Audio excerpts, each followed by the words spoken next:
So finally हामी digital creator अथवा अनलाइनमा काम गर्ने व्यक्तिहरूको लागि चाहिँ अलिकति खुसीको खबर आएको छ होइन, किनभने अब चाहिँ नेपालमा गुगल दर्ता भइसकेको छ। अनि जति पनि हामी अनलाइनमा काम गर्ने, डिजिटल प्लेटफर्ममा काम गर्ने व्यक्तिहरूको लागि चाहिँ यो अलिकति खुसीको खबर हुनसक्छ।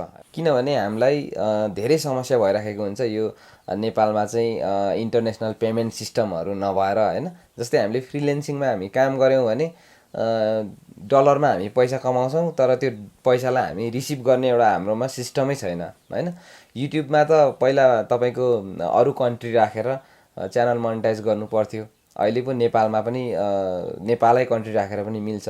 तर पनि हामीले पैसा रिसिभ गर्ने भनेको चाहिँ युट्युबले चाहिँ डाइरेक्ट वायर ट्रान्सफरबाट हामीलाई चाहिँ सुविधा दिएको छ। त्यो भएर मात्रै हामी चाहिँ युट्युबबाट पैसा रिसिभ गर्न सकिरहेका छौँ। डाइरेक्ट हामीले अनलाइनको थ्रु चाहिँ पेमेन्ट गर्न लिन चाहिँ हामीले चाहिँ सकिरहेका छैनौँ। जस्तै अब चाहिँ हामीले फ्रिलेन्सिङ गरेर फाइबरहरूबाट चाहिँ हामीले पैसा कमाउँछौँ भने त्यो पैसालाई रिसिभ गर्न चाहिँ हामीलाई समस्या हुन्छ।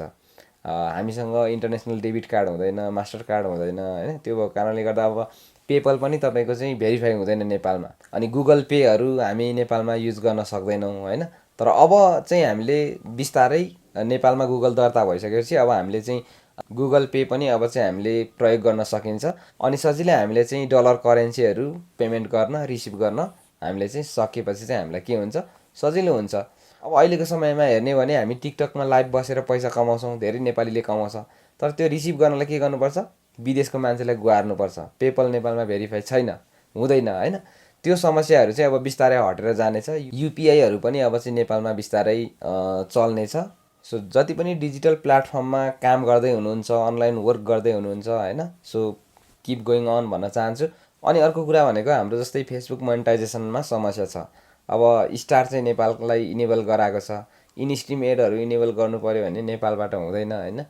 विदेशमा नै हामीले उही मान्छे गुहार्नु पर्ने समस्याहरू छ। अब बिस्तारै चाहिँ यो समस्याहरू चाहिँ हटेर जान्छ, किनभने गुगल नेपालमा दर्ता भइसक्यो। अब बिस्तारै फेसबुकहरू पनि दर्ता हुँदै जान्छ। र मेन कुरो त गुगल नै दर्ता भइसक्यो होइन। धेरै काम चाहिँ हामीले गुगलबाट नै गर्न सकिन्छ होइन। अब नेपालबाट इन्टरनेसनल पेमेन्ट गर्नमा समस्या थियो भनेर चाहिँ एउटा नेपालले डलर कार्ड, नेपालको ब्याङ्कहरूले चाहिँ डलर कार्ड पनि निकालेको थियो। डलर कार्डबाट चाहिँ हामीले पेमेन्ट गर्न सक्थ्यौँ होइन। अब पेमेन्ट त गर्न मिल्थ्यो तर रिसिभ गर्न मिल्दैन थियो होइन। त्यो समस्या एकदम समस्या। कति ठाउँमा त पेमेन्ट पनि नहुने होइन। तर पनि त्यो डलर कार्डबाट पेमेन्ट चाहिँ गर्न मिल्थ्यो, एकदम मजाले पेमेन्ट चाहिँ हुन्थ्यो, रिसिभ गर्न मिल्दैन थियो। सो अब गुगल दर्ता भइसकेपछि यस्तो कुराहरूमा चाहिँ हामीलाई फाइदा हुन्छ होइन, अनलाइन पेमेन्टहरू गर्नमा। अनि त्यहाँदेखि लिएर विभिन्न जस्तै तपाईँ गुगलको हरेक कुराहरूमा समस्यामा पर्नुभयो भने डाइरेक्ट अफिस भिजिट गर्न सकिन्छ। हरेक कुरामा चाहिँ हामीलाई अलिकति सपोर्ट हुन्छ। त्यो भएको कारणले गर्दाखेरि चाहिँ नेपालमा गुगल दर्ता भइसकेको छ। डिजिटल प्लेटफर्ममा तपाईँ चाहिँ काम गर्दै हुनुहुन्छ भने चाहिँ अब तपाईँको लागि एकदमै फाइदा हुनसक्छ। सो ओके साथीहरू, यो छोटो इन्फर्मेसन भिडियो यति नै थियो। भिडियो मन पऱ्यो भने लाइक, कमेन्ट एन्ड सेयर गर्न नबिर्सनु होला। नेक्स्ट भिडियोमा फेरि पनि भेट्नेछौँ। तबसम्मको लागि गुड बाई, जय नेपाल।